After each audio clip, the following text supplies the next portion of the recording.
Zeph here, and today we'll be reading my creepypastas.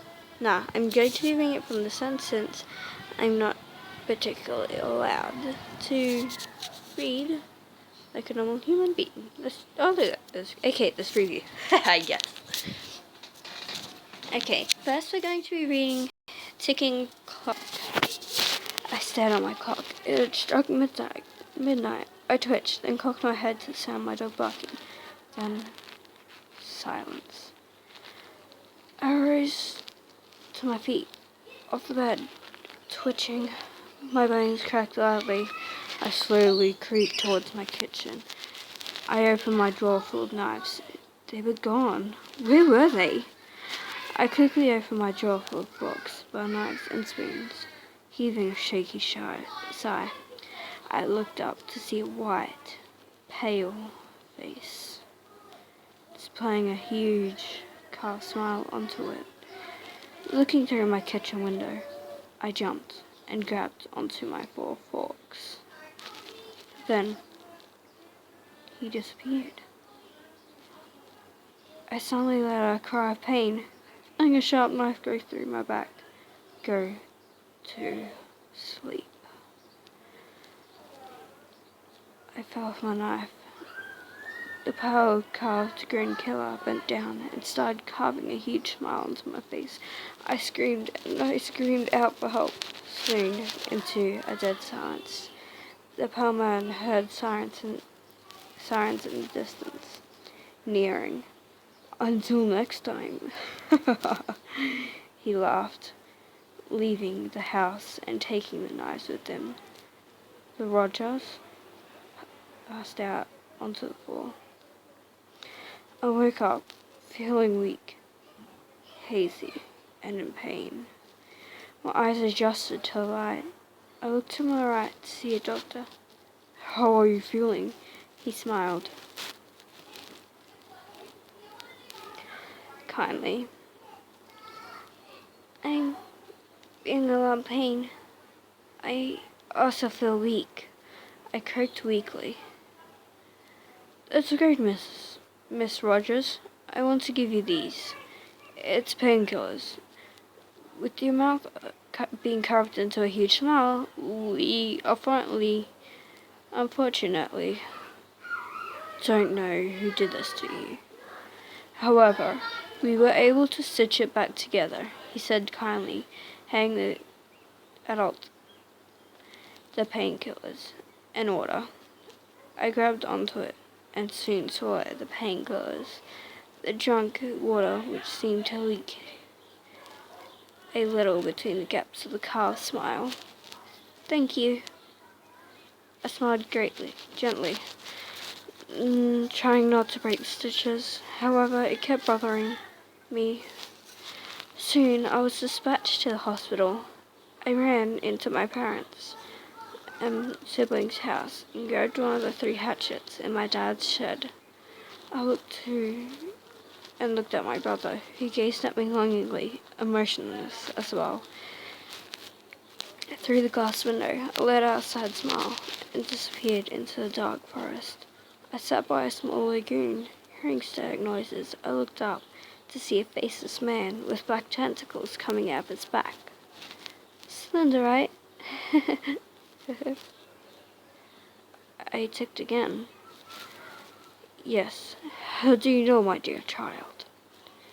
He replied, wrapping a tentacle around my torso gently.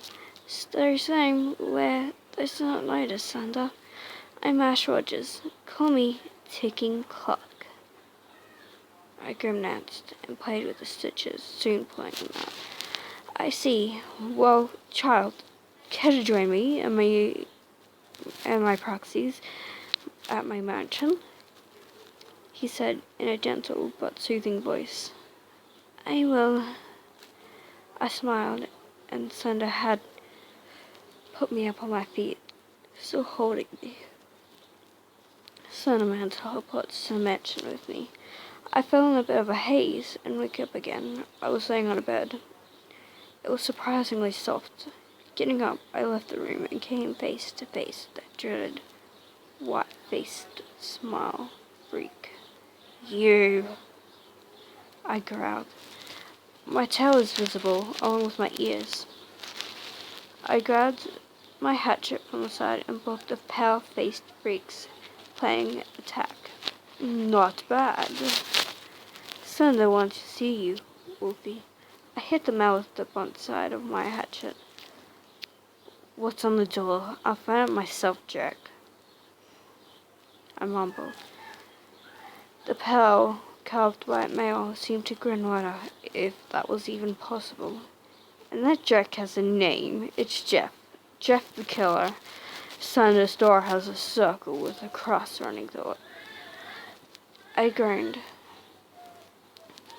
I walked down the hallway, soon coming across a door with a red circle across all of it. I know. Slender, it's me, Ticking, I chimed. Come in, child. You're up, that's great. Sorry about the teleportation, child.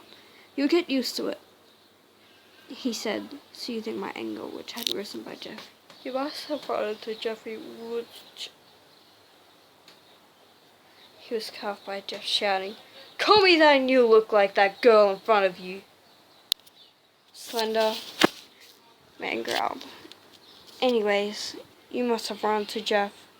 There's more, so go ahead and meet them if you wish. However, will you, Ticking Clock, be one of my proxies? I seem to light up at that. Yes, I would love to, sir. I bowed and stood.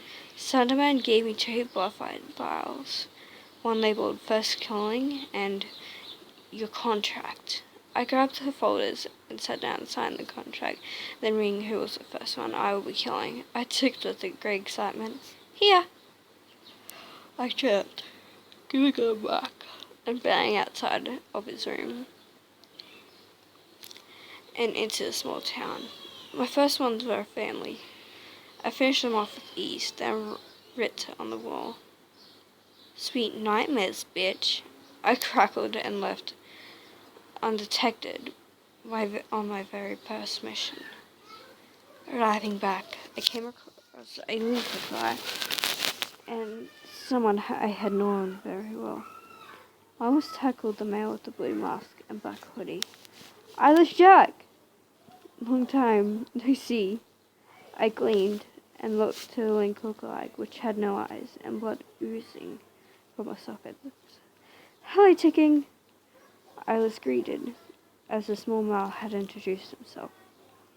Ben. Ben drowned. Call me Ben, beautiful. I growled at Ben.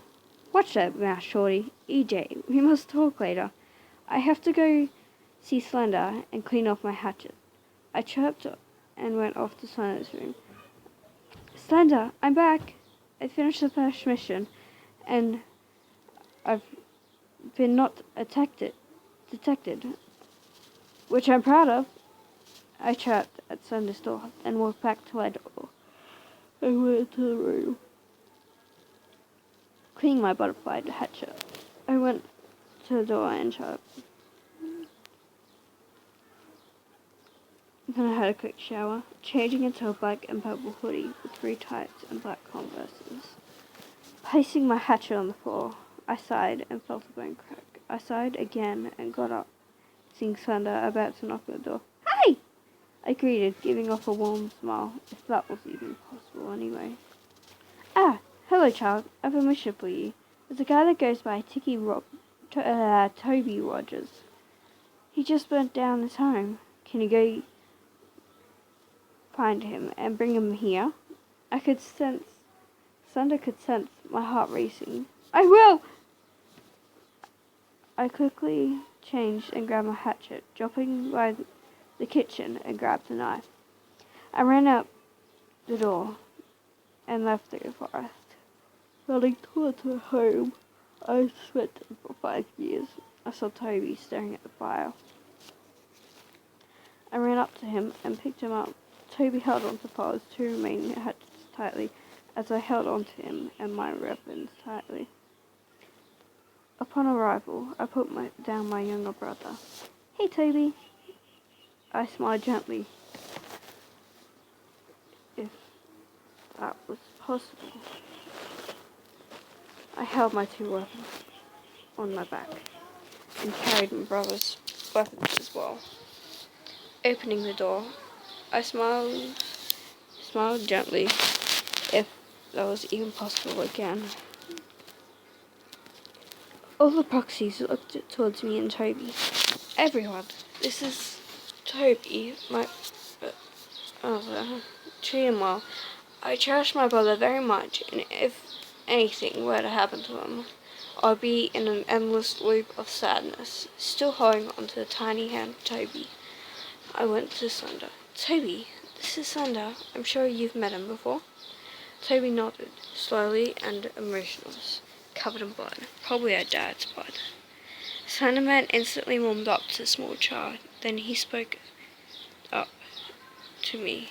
Tiki Toby, he wants to be called by the other properties. He will sleep with you until he's old enough to sleep in his own room. I smiled. Thank you, Slender. I smiled somehow, wiping my eye sockets for any evident tears, and led Tiki Toby to our room. Toby, his neck cracked, and he ran to the bed, not groaning in pain, but instantly falling asleep. Oh. I would chuckle quietly, leaving the room after placing our weapons on the table. Walking out, I joined EJ, who was eating kidneys. I went to the cupboard and grabbed the heart, sitting down and rolling on it. I glanced at EJ, who looked at me, smiling reasonably big. I huffed a quiet giggle and continued eating, blood squirting in my mouth. I purred with my voice in pleasure from the taste of blood. I finished up and washed my hands. EJ joined me. So, how was everyone when I went to get my brother? I hummed. Same old, he would respond. You sound happy. That's nice. I pulled my towel at EJ. It had some furs curling around the tip. It keeps growing on my tail. I cut it off, but it comes back. I yet hummed again to EJ. I have an idea why. EJ was loud. A wolf. That's the same thing. It sat down between EJ and I. The wide grin smiled, displayed along its face. Smile? Wolf? I hummed once more. Yeah, he must have been looking for you. I watched over the wall for you. I smiled widely, somehow, and hugged EJ. Thank you, EJ. My face slowly heated up. I have to go. Bye, EJ. I headed to my room and lay down with my brother. To Wonderland I go. Once I was dreaming. I had seen me and my brother, mother and sister at father's grave. We placed down a bouquet of flowers.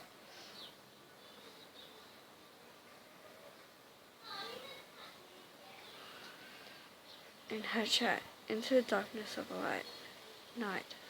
I went with Toby. Okay guys, that's about it for my first proxy, Nightmare Ticking Clock.